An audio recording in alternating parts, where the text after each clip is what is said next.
A very good morning. It is our great pleasure to welcome you the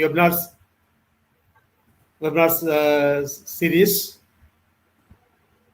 The webinar series Knowledge 4.0 has been initiated by Chennai Institute of Technology as a social responsibility.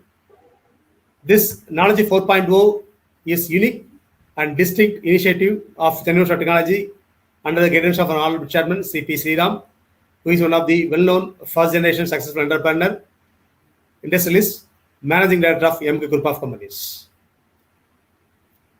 Chennai Institute of Technology has been taking this tremendous effort in order to enhance the knowledge of faculty members, researchers, and students community as a social responsibility.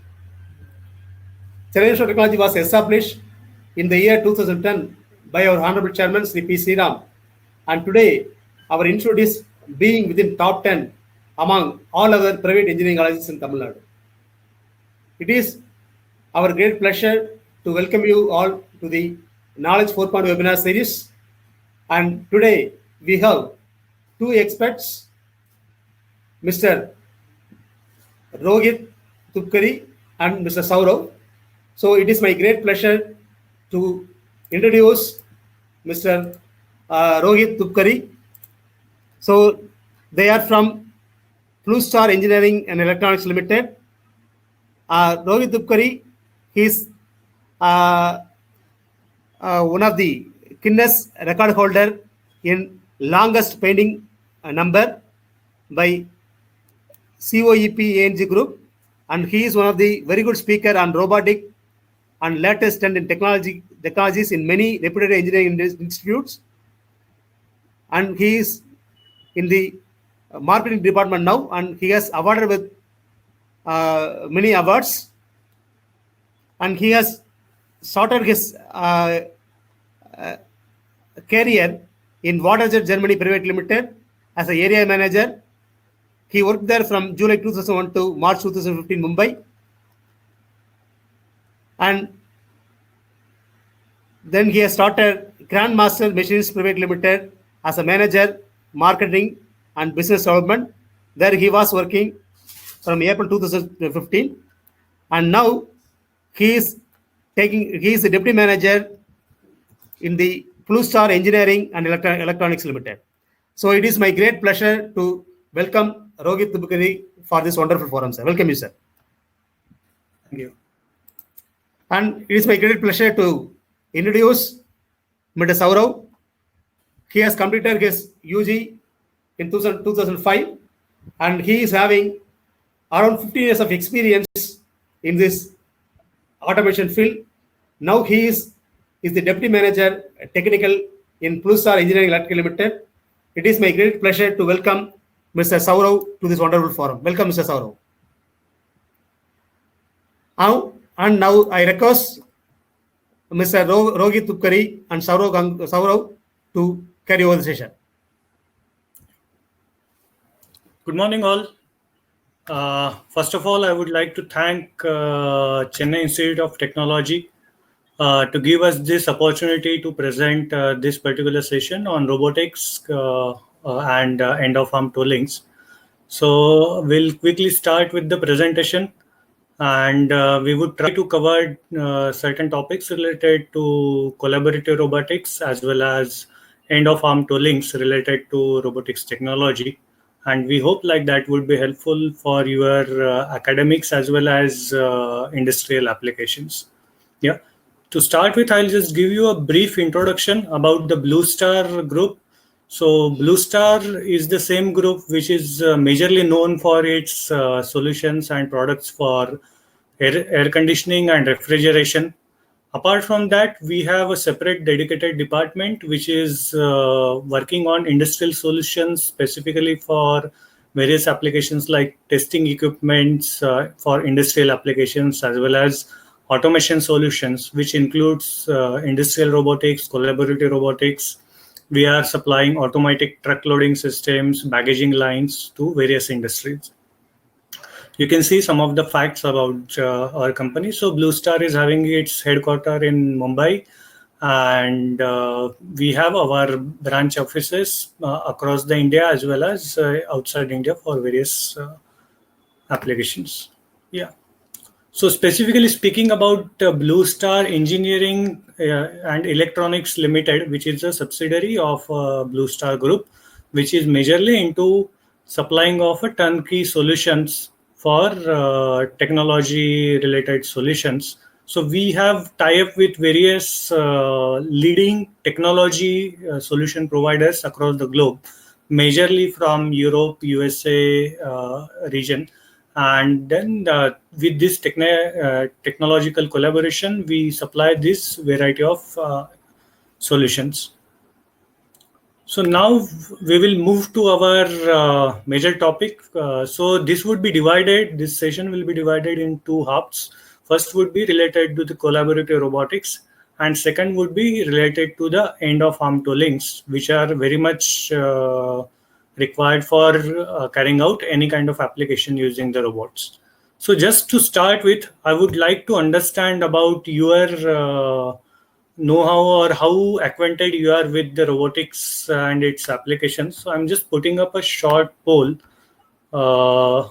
You can just give your answers on it, and based on that, then we can carry forward our discussion. So I hope you must be able to see the poll on your screen. Yeah. So I'm just waiting for another 10 seconds. You can log in your answers. So according to that, we will try to adjust the theme and the direction of the session. So it would be more helpful for you. The answers are still coming. So I'm just waiting for 5-6 seconds more.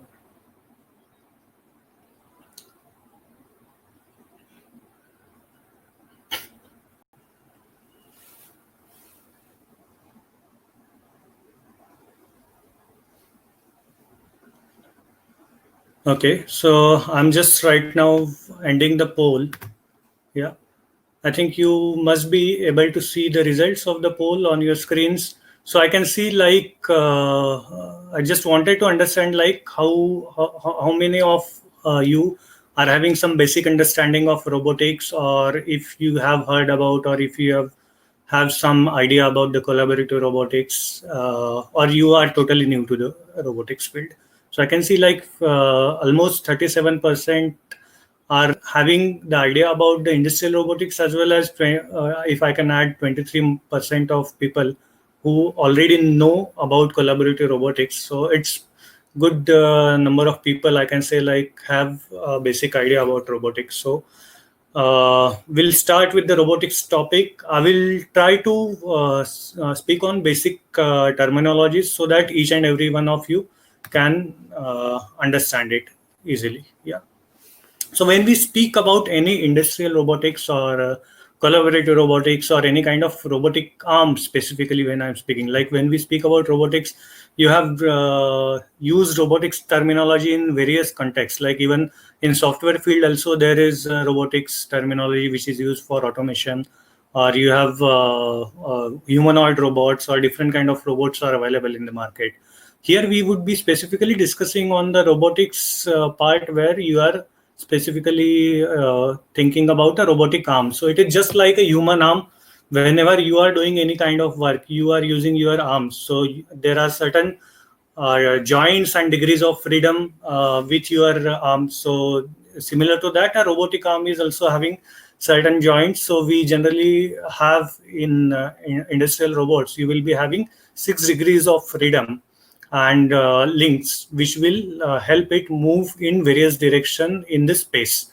So the only difference would be like the robotic arm is stationary on specific location. So apart from that, you need a brain to give some commands to it to do the operations as per the requirement. So you have a controller or control system which would be giving the commands to the robot. And again, when you are doing any kind of actions, when we do actions, people are working together, then two people would be interacting with each other. Your colleague will give you some inputs, and then you will work accordingly. So according to that, again, to give certain commands or inputs to the robot controller, we need an interface. So we have a HMI screen, which again comes along with the robot. So these are some of the basic aspects related to any robotics applications or technology. Either it can be a industrial robot or it can be a collaborative robot. When we speak about any robot, you will find like majoritarily there are a couple of things which generally people identify the robotic arm with that. So that one thing is that how much payload a robot is capable to lift. So that is called as a payload. So this particular robot you can see can lift around up to 10 kgs. Then second one is with 5 kgs and 3 kgs. Then secondly, how long your arm can be stretched from your base location, that is called as the reach of the robot. So these are the two major terminologies which are used for any kind of robotics applications where robotic arm is used. Now, when we speak about a collaborative robots, then there are certain major differences which you will find compared to a normal traditional industrial robot. So we will try to first of all try to understand like what all are the differences between a collaborative robot and the industrial robot, and then we will move to the applications part of it. Prior to that, I'll just run a short video for all of you so that whoever does not have some understanding about the robots can at least have some basic understanding like how these robots work and how they look. As of now, yeah, I'll start with the video. You can just see.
Yeah.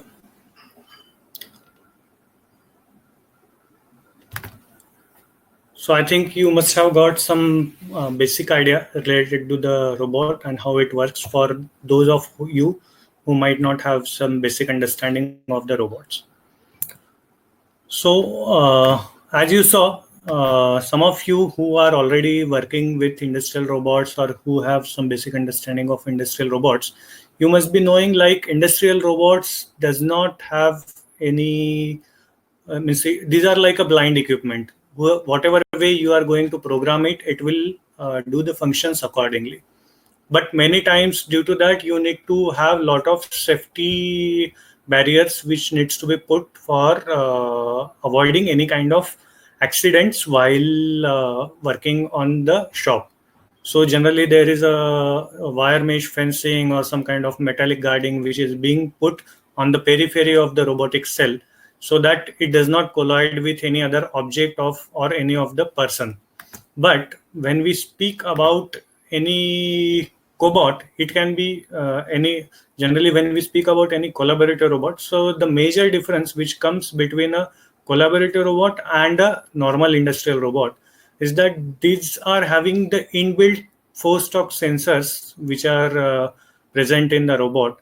So due to that, whenever this kind of robots are working on the field, if it touches or hits any object or a person, it can stop there itself by sensing the current changes or the getting the changes, certain inputs through the sensors, so that it has touched something and it will stop there itself. So due to that, the major advantage of using such kind of system is that it will avoid the accidents on the shop floor or the periphery where you are working.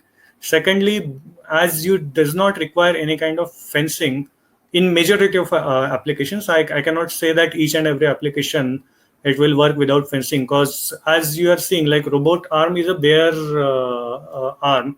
You need to put certain tools in the robot arm.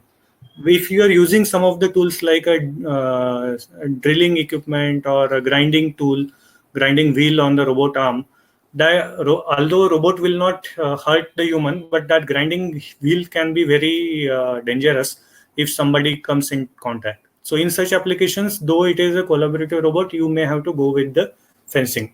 But certain applications like pick and place applications or machine tending applications, palletizing applications are the applications where you can work without having fencing around the robot.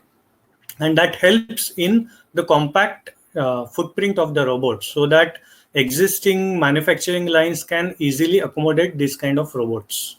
Yeah.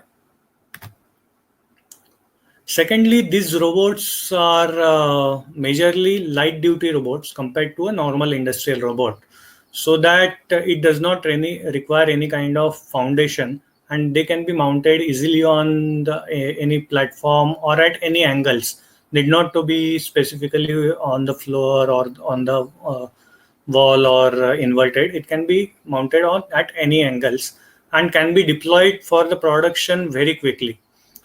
So I can say, like, even very basic person like me and you who does not have much idea, means I'm also from a sales or marketing background. So, though I would first time when I tried to work with this robot, I could start operating it within 10 minutes. Again, the unique feature which comes with the collaborative robots is that generally when you try to do any kind of program, basically you need to teach the robot various movements. Okay, but these movements, when you try to teach the industrial robot, you need to do complex programming for doing such kind of work, or you need to do the manual teaching work. But in this case, in collaborative robots, you have a specific feature under which when you start this zero force guides feature in the cobot, you can simply move the cobot with your arm and teach it various locations, and it can start repeating those actions repetitively. So I'll just show you a couple of videos about the safety features as well as on the intuitive teaching feature which I'm speaking about.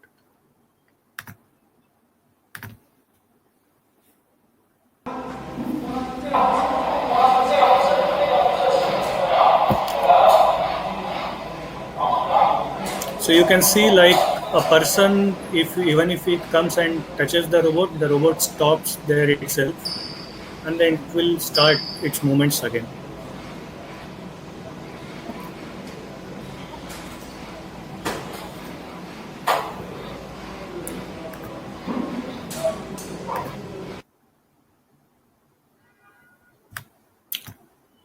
Then you have another video which will showcase you about the intuitive teaching application.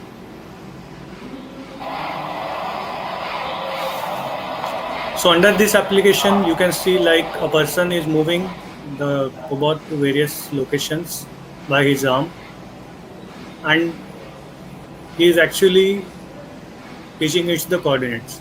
So now cobot will start repeating the same path again and again. Yeah. Just for your understanding and knowledge, I will also play one more video for collaborative robots. So basically what happens, like when we were speaking about this safety feature. Here, the robot touches some object or person and then it stops. But then there are certain advanced features which are not inbuilt in the robot, but which can be add-on feature for any robotics applications, where we are using the non-contact type vision cameras like infrared cameras for identifying any object which is trying to approach the robot, and it will try to avoid the object in real time. This is acting robotic this- simulation. this and This is control acting software. robotic simulation and We can control basically software. simulate motion, any kind We of can basically robotic simulate arm or motion pneumatic of chain. any kind of So in robotic here arm or we have pneumatic chain. two 6 So in degrees of here freedom we robotic have arms on degrees two of linear robotic platforms arms working on a on single rail linear drive. platforms working on a And we have single machine rail vision drive. cameras, and what we And are we showing have is collision machine vision avoidance, cameras, and what we are real-time showing dynamic is collision collision avoidance. So that Real-time robot dynamic collision avoidance. avoid So collision that with each robot other as well as any avoid other collision with object each in other a work as well cell. as any other So object in in this a work particular cell. demo, So we have in this this particular universal demo, we have UR10 robot, this which is being universal directly controlled UR10 over robot, TCP/IP. which is being The directly white controlled robot is over a new TCP/IP. robot, The white which will robot be is a new releasing robot, soon. which That's will controlled be over EtherCAT, releasing soon. and the rail That's controlled over is EtherCAT. from a And company the in rail China. It's is, controlled over from a CAN company in We have a China that's robotic controlled over gripper CAN to Open. grasp one We of have those a servos. robotic gripper The to robotic grasp gripper one of is those controlled servos. with The Modbus robotic RTU, gripper is and controlled then with we have four Modbus IR RTU. cameras. And then we They are have four infrared IR cameras that cameras. track that They are rigid infrared body cameras markers. that track that rigid body And we markers. communicate with that And we over communicate UDP/IP. with that, So all that over integrated UDP/IP. into one single software. So all that And the integrated software into one can single control, software. And the simulate software motion can of control, over 100 degree of simulate freedom motion of over robotic chain. 100 degree of And freedom graphical user robotic interface, really easy to program. Yeah. So this was about the advanced features which can be used for certain applications, specifically where you require a non-contact type solution where real-time sensing can be done. Then again, majority of the cobots, if you see available in the market, will have this kind of solutions. Even the cobot which I was showing is having this feature, which is integrated joint module. So even as you can say like new person to this kind of robots can easily open it up and do replacement of the joints, or even like this particular cobot which I'm speaking of, Elfin cobot. It also provides you the links of these cobots, and you can, for colleges specifically speaking, you can have a separate D modules for the robot which you can buy, and you can even build up your own cobot with those D modules available. So it becomes very easy for maintenance, for industrial perspective, and from academic perspective, I can say like you can even work on various other research works related to the D modules of the robot.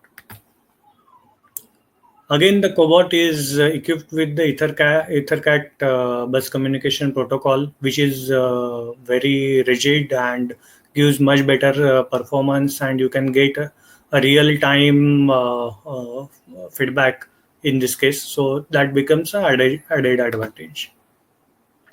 One of the unique feature of the cobot, of this particular cobot, all the cobots you may not have this kind of feature, but certain cobots are having this feature where it supports the ROS.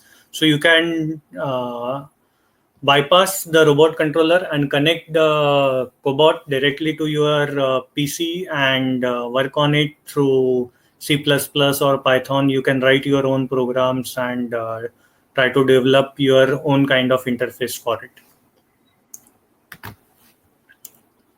Some of the specifications which I'm just for your information showcasing on the screen, like these cobots. What is the, generally when we speak about cobots, as I told, like we have to speak about the payload of the cobot, then how many degrees of freedom. So generally most of the cobots or robots in the market will have 6 degrees of freedom. Again, what is the repeatability of the cobot, which determines like at specific point in the space, if you are trying to come to that point again and again, within how much accuracy the cobot can come. So these particular cobots can give you repeatability up to 50 microns. Yeah. And again, another thing which we need to think about, the IP rating, which will give you some idea like what kind of protection rating it is having, so that in which environments a cobot or a robot can work out. So generally, when we speak about very rigid and heavy duty applications, you may have to go with the traditional industrial robots. Like if you have a payload requirement of 100 kgs or 200 kgs or more, then definitely a cobot will not be able to serve the purpose. But when we speak about collaborative robots, then those will be generally maximum up to 15 or 16 kgs payload it will be able to lift.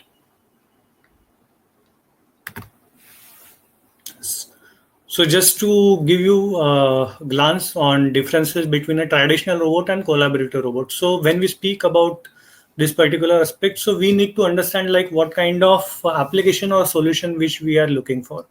So generally, when you are looking for a heavy duty application which requires very heavy payloads, then definitely a traditional robot will be much better solution, because cobots will not be able to deliver you the solution in this case. But then again, robots are generally deployed on the large manufacturing lines where you have mass volumes, like automotive sector, where repetitive work is happening again and again.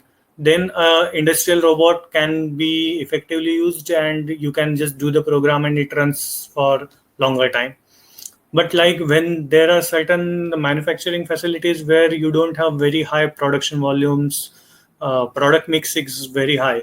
So in those cases, it becomes easier to use a collaborative robot due to its flexibility to work, ease of doing the programming and the deployment, and the adaptability for the cobot. Again, you can move it to various locations very quickly compared to a normal industrial robot. So that gives more flexibility to the collaborative robots.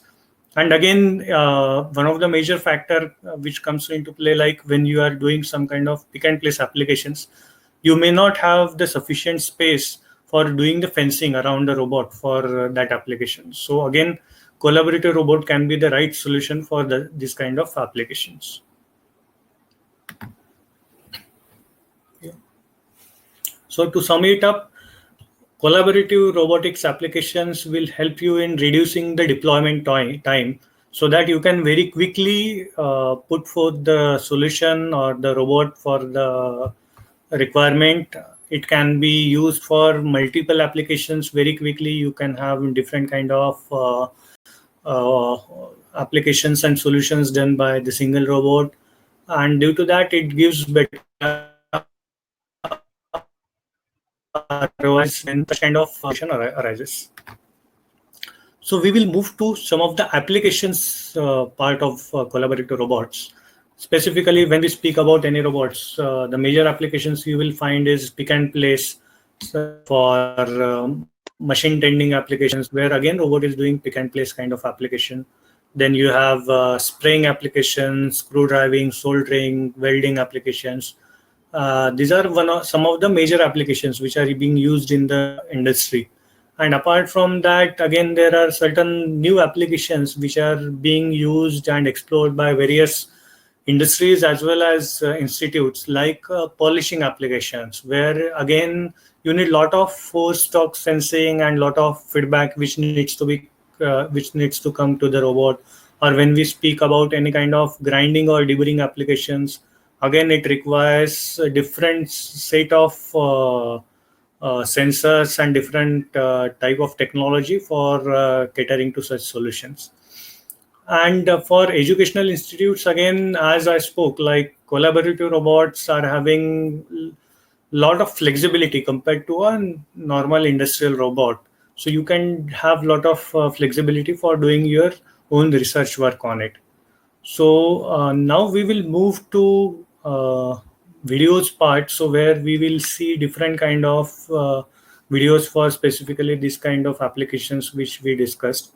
I'll try to showcase some of the selected videos for your reference.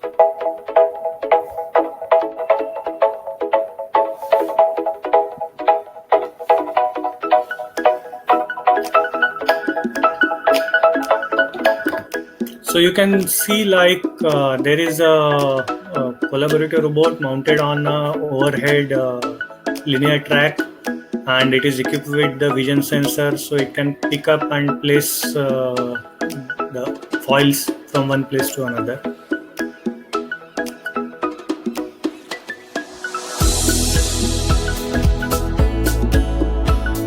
Again, as these are very safe to work with human, then due to that you does not require any kind of fencing, which again helps in optimizing the footprint of the layout.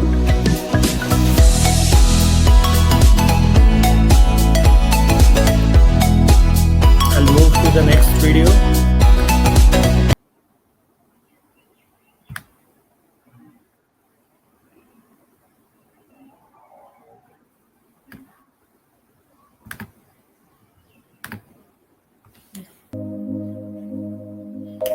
So this is one of the very typical application for collaborative robots, in which the robot picks up various components which needs to be loaded on a CNC machine, and which is very repetitive kind of work. Again, when we speak of, you can see like in this particular case, there are multiple cobots mounted on a bay. This would never be possible when we speak about industrial robotics applications, because again you cannot use those kind of robots directly onto the floor without fencing. So lot of floor space is saved in such case. Now this is one of the application for specifically for welding application.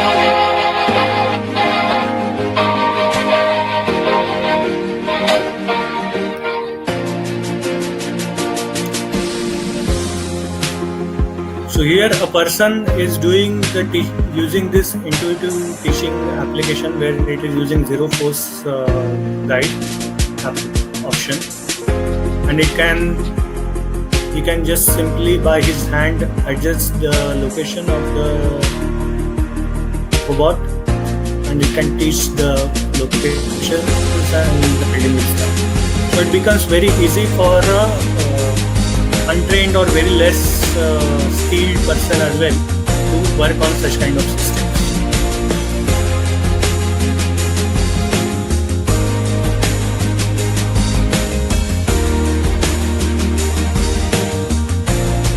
So it's just doing now a demo run.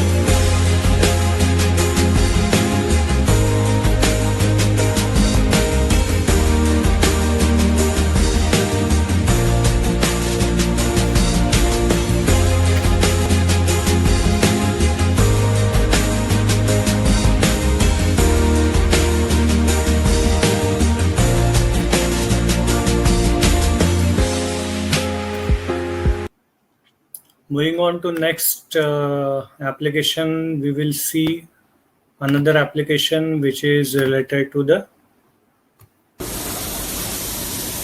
spraying part.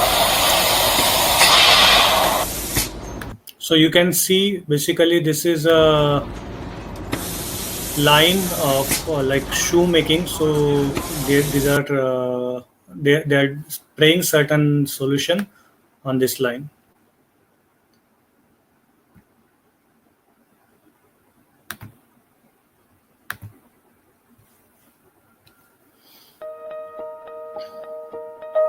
Then come next is the deburring application. Again, such kind of applications you will find in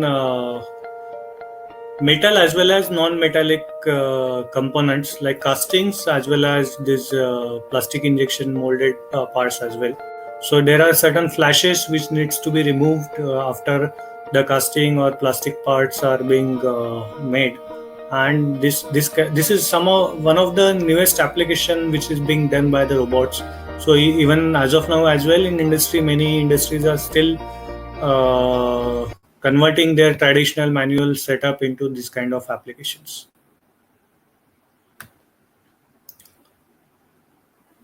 Moving on to next is from the electronics industry, where you can see like soldering is another application.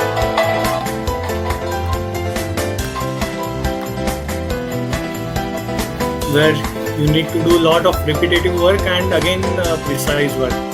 So you will find in many of these electronics industries are using robots for such kind of application.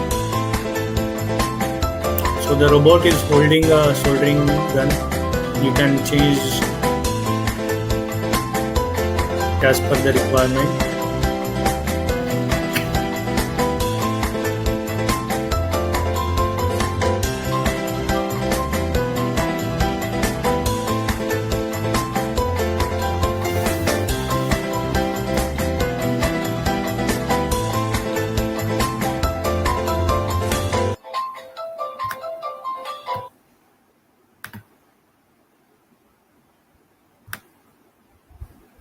Yeah. Then the next one is something which is still being explored by industries and institutes. So this is a combination of AGV and a collaborator robot.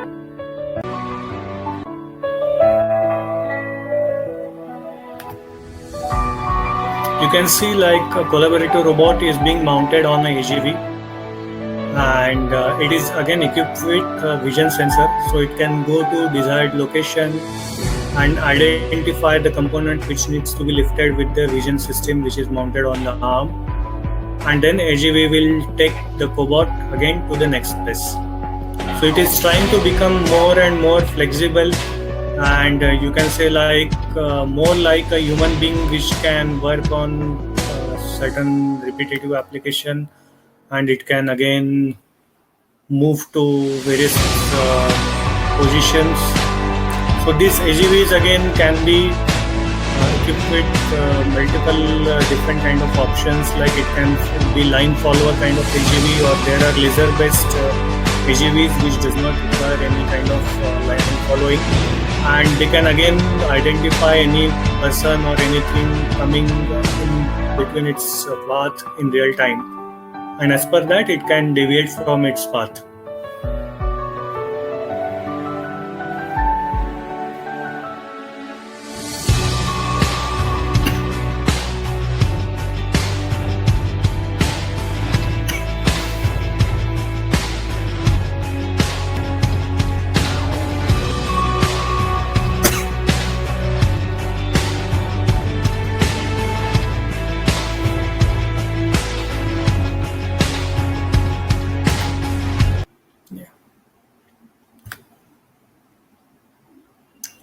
So further to that, I'll show you one short video regarding glue dispensing application.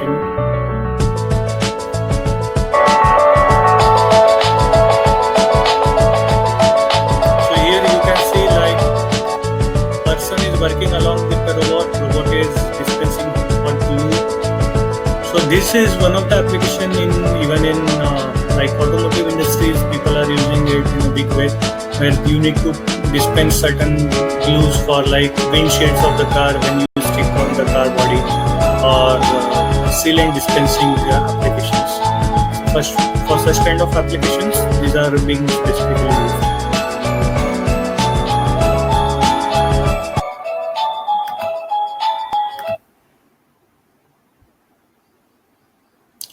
I'll show you one interesting video which might be interesting for your research work or those kind of applications, where basically robot is having 6 degrees of freedom. Yeah. So here we have fixed your XY directions, and only the Z direction is kept on float. So as per the specific payload, it will try to maintain its position. So as you keep on increasing the payload, the robot can compensate this weight and try to maintain its position. So this is something which is not inbuilt with the robot, but you can work on it and try to develop in certain applications this can be helpful, like where you need to get the force feedback or maintain the constant force in specific directions in those kind of applications, this is more helpful.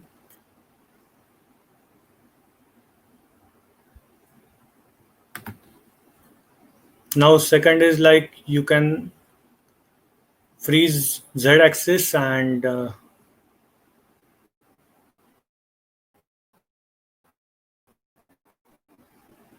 yeah, there's tolerance given in XY plane.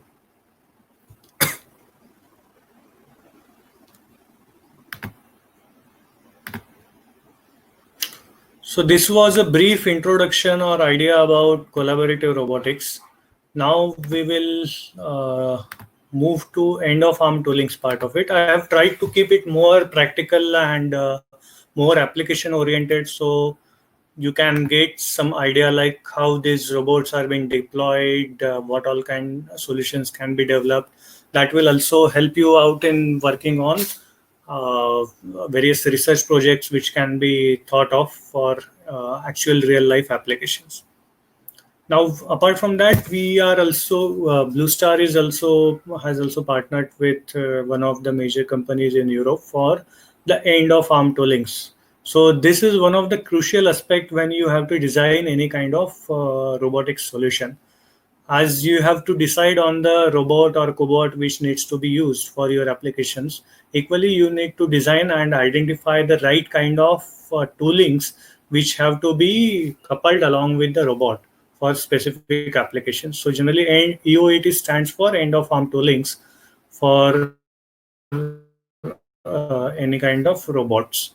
So we have different kind of arms which can be used, like 2-jaw gripper or 3-jaw gripper. Then there are certain advanced grippers which are having force torque sensors inbuilt with it, vacuum grippers. Then there are certain other toolings as well available. So here again, I will try to showcase more videos instead of going more in depth in the slides and showcasing the specs. You can anyhow get these specs very easily online as well, or you can write to me anytime. I can give you more details about it. But these videos will give you more idea like how this kind of end of arm toolings will be helpful for your applications. So in this particular case, we have the major idea is that we have tried to deploy these end of arm toolings in such a way that this can be very easily replaced on the robot as we speak. That collaborative robots are more flexible and can be used for multiple types of applications. So the end of arm toolings have to be equally flexible in terms of deployment, so that you can easily switch from one application to another application. Yeah. So as we discussed, like various applications are being used for collaborative robots like pick and place, packaging, assembly, inspection, surface finishing, testing applications. And for that, we would be looking for the toolings which would be used for these specific applications. So first is like a 2-jaw gripper. So I'll show you the video for this kind of gripper.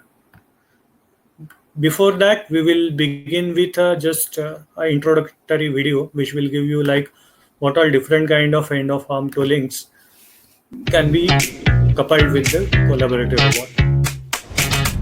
These toolings can be coupled with industrial robots as well.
So this was a brief idea. You could see like this specific kind of end of arm toolings can be mounted on any robots very easily.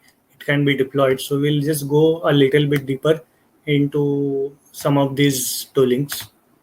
So the first one would be a normal two-jaw gripper. So it is just like a human arm where you try to grab something basically with two fingers. Yeah. Meet the RG2 and RG6, plug-and-produce grippers for multiple purposes. Designed for seamless integration, the RG grippers are ready to work right out of the box. Designed for The seamless fast installation integration, and the simple RG programming grippers are ready to reduces your work right out deployment of the time. box.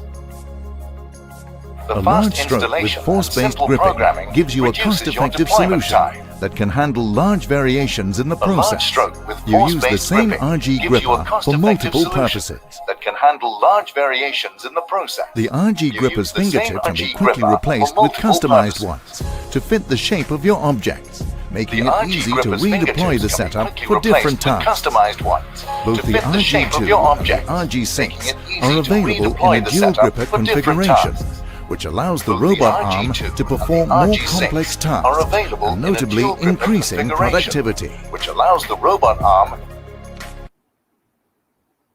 Yeah, so you can see it is a two-jaw gripper, but generally this one is the servo gripper. You again can have a pneumatic gripper, which is more cost-effective. But when we speak about a servo gripper, it can give you more flexibility, where you can decide how much the stroke can be, what force it should exert on the object. So all these kind of features can be used when we speak about a servo gripper. But when there are pneumatic grippers which are used for such gripping applications, it will not have that kind of control in it. So depending on the applications and commercial requirement, the appropriate gripper can be used. Then there are certain additional features which come in some of the grippers, like inbuilt proximity Meet the sensors RG2 or FT, the first post-op gripper in the sensor world in with the built-in intelligence and sensing ability.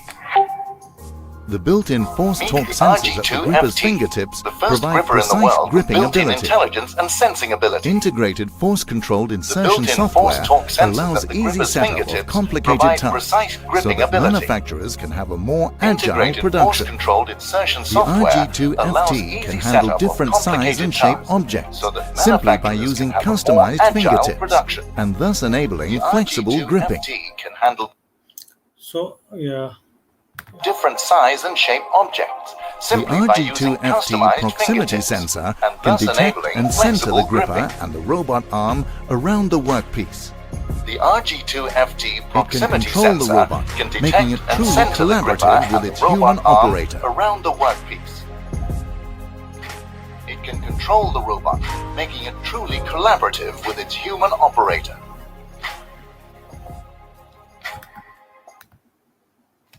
Yeah, so the major advantage of having a proximity sensor on the gripper fingertips is that if like it has to grip certain object in its finger, like if one finger is more is nearer to the object, another is farther, it can align itself and it will exactly hold the object in center instead of holding it improperly.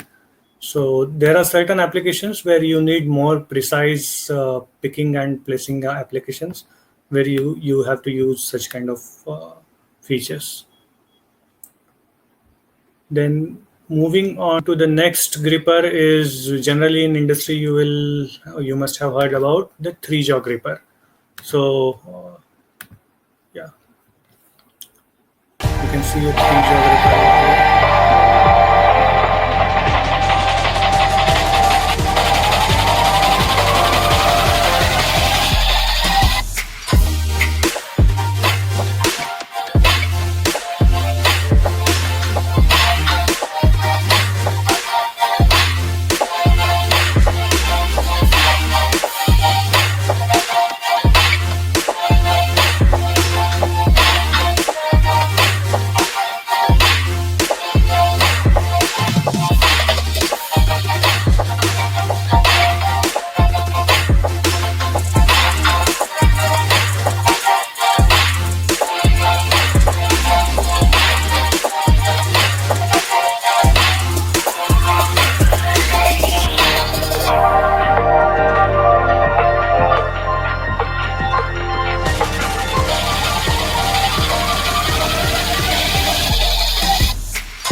So as you saw, like instead of 2 jaws, you are having 3 jaws.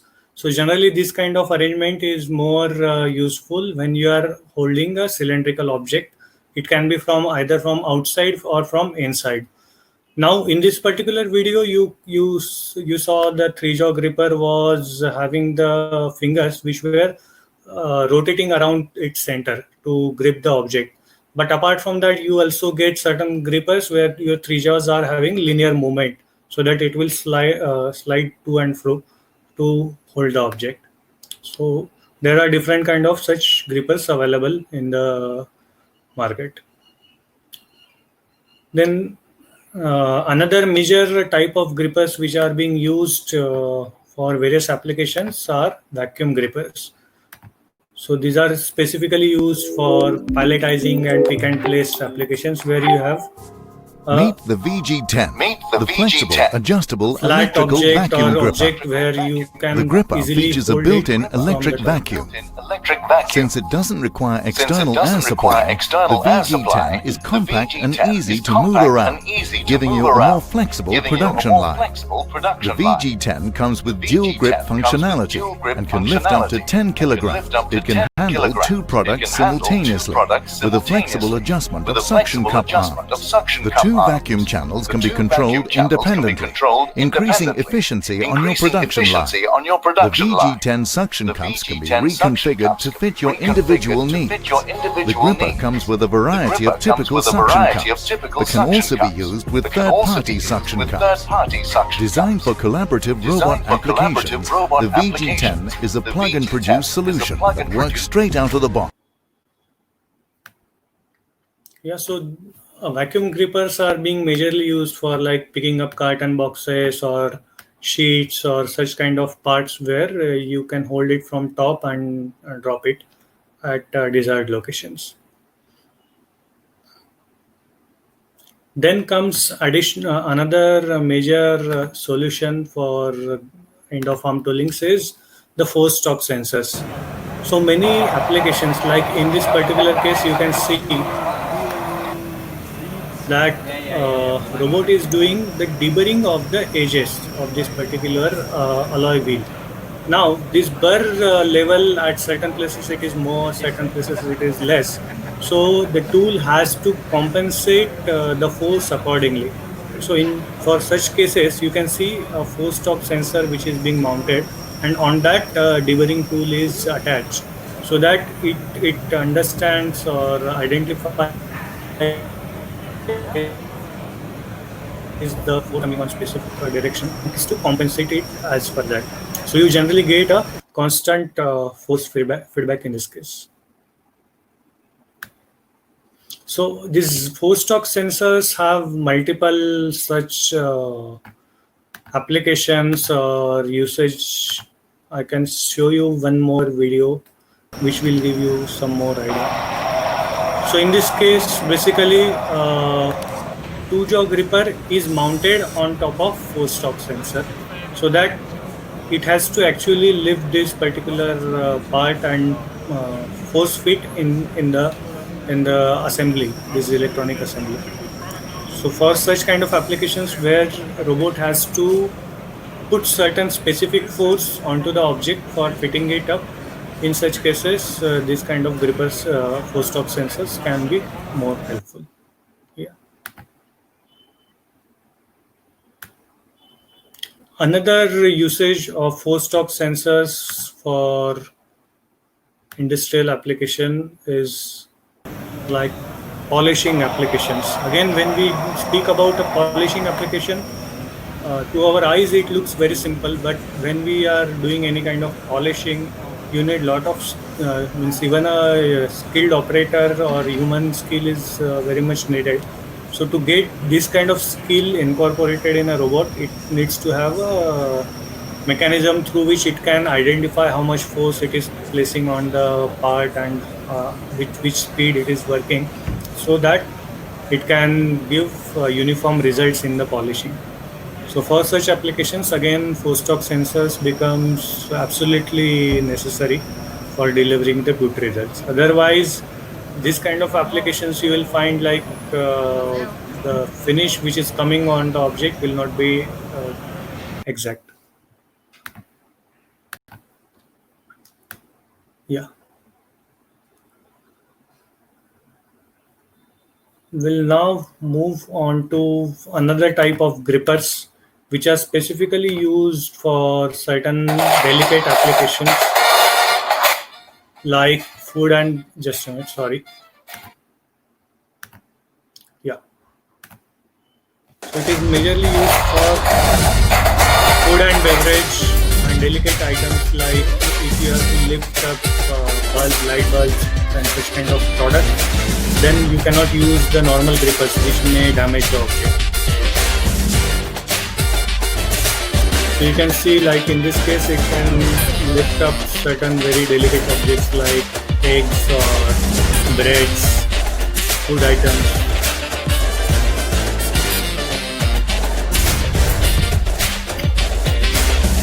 Many times in such applications, you also have to use certain modifications or self-fabricated and self-designed grippers as well.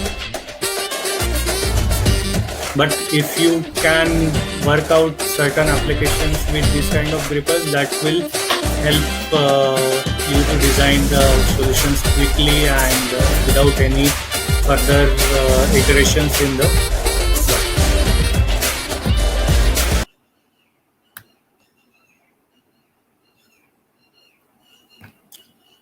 Nowadays, as I told you, like many every robot is like a blind equipment.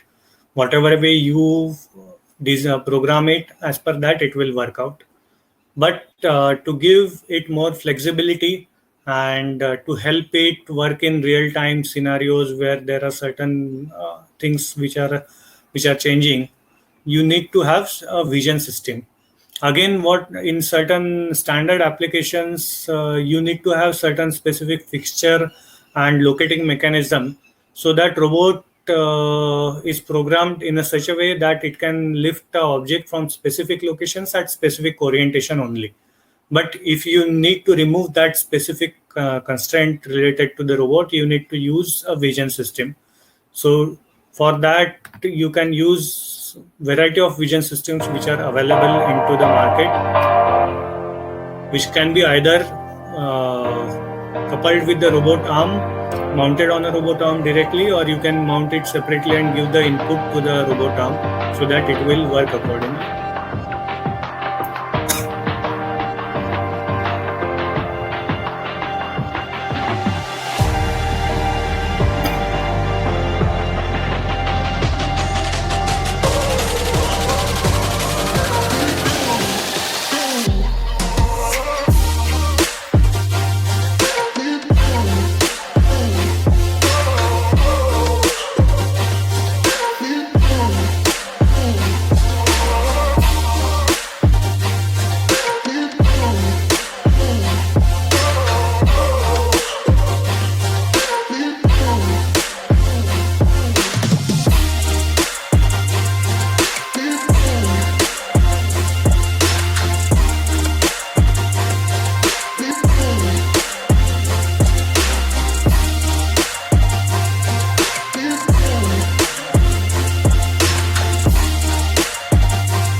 So as you saw in the video, you can have different types of vision systems which can identify the object as per its shape, as per the color and different aspects. There are 2D vision systems available. You have 3D vision systems. Even the one which you saw in the video was a 2.5D vision system, which can have identify your XY axis as well as it can identify the height of the object. But it is not a complete 3D system. But there are other options available in the market which can give you a complete 3D vision system as well. So this is gaining more and more importance in various applications, as it helps in reducing the fixture and locating part of the story. So that helps in doing more flexible and more flexible solutions for your applications. One more end of arm tooling I would like to showcase is like a screwing or riveting applications. So generally, the screwing applications, you will see like there are screw feeders which are mounted on the robots, and it can dispense the screws as per the requirement, as well as it can also unscrew certain parts.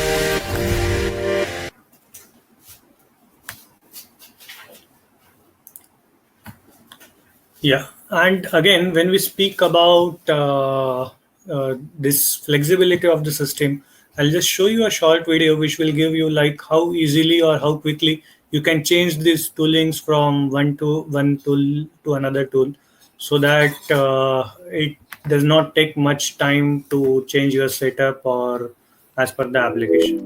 Yeah. Hi guys, we are Budapest. Hi guys. I'll just take this video a bit ahead. Yeah. 2, 1, go! So you can see this particular lady in the video. She can, within a second, she is able to change the tooling from one tooling to another.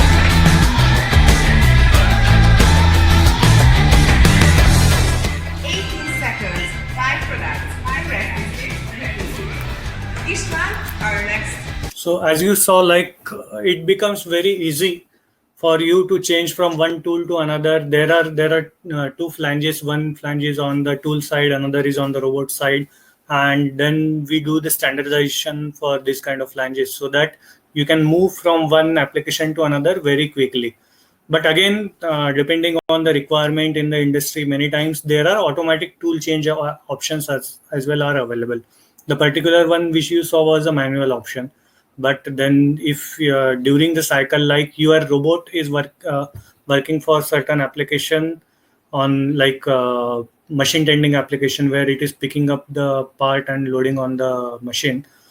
If the machine cycle time is more and robot is idle for half of the time, you can have a auto tool change mechanism. Robot can be tooled up for half the cycle for different application, and it can be utilized efficiently. So such kind of options are available for specific solutions. So I have tried to stick to more of a practical and application oriented part of it. There are certain slides which I have skipped, which are related to the specifications and technical parts of the various toolings and the cobalt. But I think the application part will give you more idea about these applications. So this is all from my side. I'll just quickly just showcase some of the names of the companies, which are big companies across the globe, which are using the robotic applications. So that will give you an idea like what all kind of industries are already using robotics, and from here where we can take it on. So you can see like most of the IT companies or even textile companies, automotive industries. Then you have certain other sectors like semiconductors, solar equipment manufacturers are using collaborative robots for various applications. And apart from that, we are also like Blue Star is also working with various other educational institutes as well as research organizations, government and PSU organizations for various applications. This is all from our side. You can get in touch with us for any kind of queries related to your requirement for robotics applications, or even for your specific project related work where you need some guidance from our side. We would be more than happy to guide you for your work. Yeah, so that's all from my side. Yeah. Yeah. We can take up some questions. Thank you. Yeah. Thank you. Thank you so much. You have detailed many of things in practical manner. So I hope it is tough to see in a single place. So all those information cannot be available in a single place. So you have given everything with nice video, and even I have not seen this much information. It is very tough to get in a single place. Thank you so much for your wonderful presentation, Mr. Rohit Tutkari. And let me see some questions in the chat box. Mr. Rahul had asked one question. Are the forced torque sensors of the robot have only no? This can be configured as of our use. Means there is certain limit up to which it can handle, but in between that you have that flexibility of configuring it. Otherwise, it will not be that helpful for the application. Like for certain application, if you require some specific torque or force to be imparted, then you need to adjust it accordingly. So that features are generally available.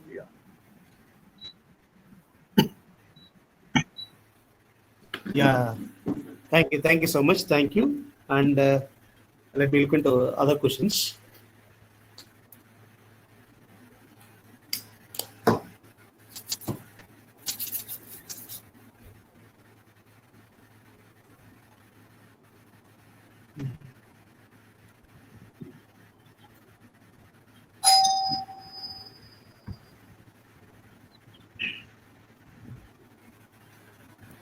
Okay.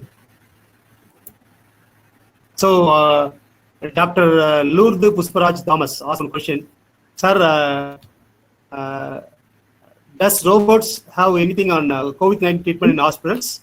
Can you brief something? Can you repeat? Sorry, I did not get you. So, our robots are being used in COVID-19 treatment in hospitals. Do you have any information regarding that? Can you brief? For medical, means healthcare sector, you mean to say? COVID-19, yeah. So there are certain things which are ongoing for this kind of applications. Like there is one applications on which we are also working. Certain other companies are also working. Is like collection of the swab from a patient or like person whom you have to collect the swab. But then again, it requires a lot of like sensors, vision system. And again, you need to have this kind of force torque sensing capabilities. It is still under, you can say, designing stage, or it is still not a foolproof solution. But apart from that, like again, on the back end where you need to handle, like there are certain laboratories, big laboratories or hospitals globally who are already using this kind of solutions specifically for handling of certain specimens where a human is not advisable to work with, like where that specimen may infect a person.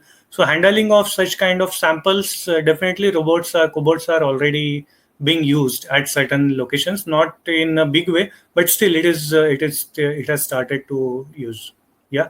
And then apart from that, all of you might be knowing like AGVs are being used for such applications for delivering medicines or certain food items and all, so that you can maintain the social distancing. Though that is not part of our today's discussion, but just for information. And everybody, I think, must have seen some or other article on newspaper or on TV. Yeah. Yeah, thank you, sir. Thank you for the information. And last question, Yeah. sir, are most of the parts are made of metallic or non-metallic? No, like if you see, like when we speak about a collaborative robot, the body is from it's metallic, like aluminum body in case of cobot. But then there are industrial robots which would be having a cast body, like steel body.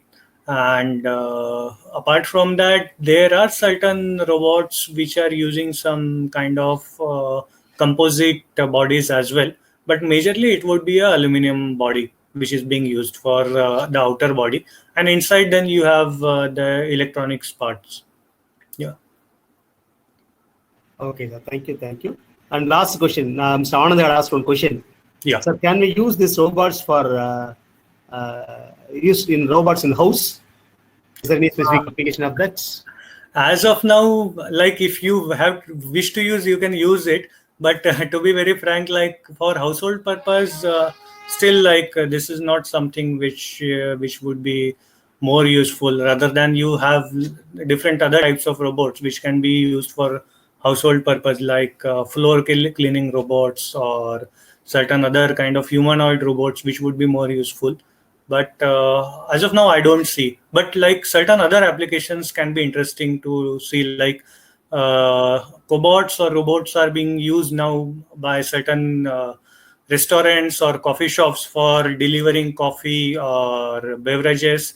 So you just go over there at the counter, and then you have an interface. So you can scan that QR code on that counter with your mobile, place your order for the coffee, and as per that, robot will be integrated along with the coffee machine, and it can make a coffee for you. Or there are some robots. There is a company in I think Vietnam or Thailand which is using robots for making the food recipes in the restaurants. Or there is a pizza delivering robot which is being used in the USA. There is one center which is coming up in Ahmedabad Science City, Gujarat Science City. So there is next phase for Robozium, that is Museum for Robotics. There they are trying to implement some of the robots for this kind of applications. For the visitors, they will also showcase different types of robots and these specific applications which are interesting to know for general public. Yeah. Hello. Sorry, your voice is not audible. Thank you for information. Yeah. And so thank you for your informative sessions. Thank you so much for you and Pulsar Engineering Electronics Limited for giving a wonderful opportunity to present you. And I also thank Mr. Saurav too for his wonderful moment. So thank you so much. We would like to see you in summer over. Thank you so much. Thank you. We would again like to thank all of you for giving this opportunity. Thanks. Thank you, sir. Thank you, Mr. Saurav. Thank you, Mr. Rohit Udkari. Thank you. We'll meet again. Thanks.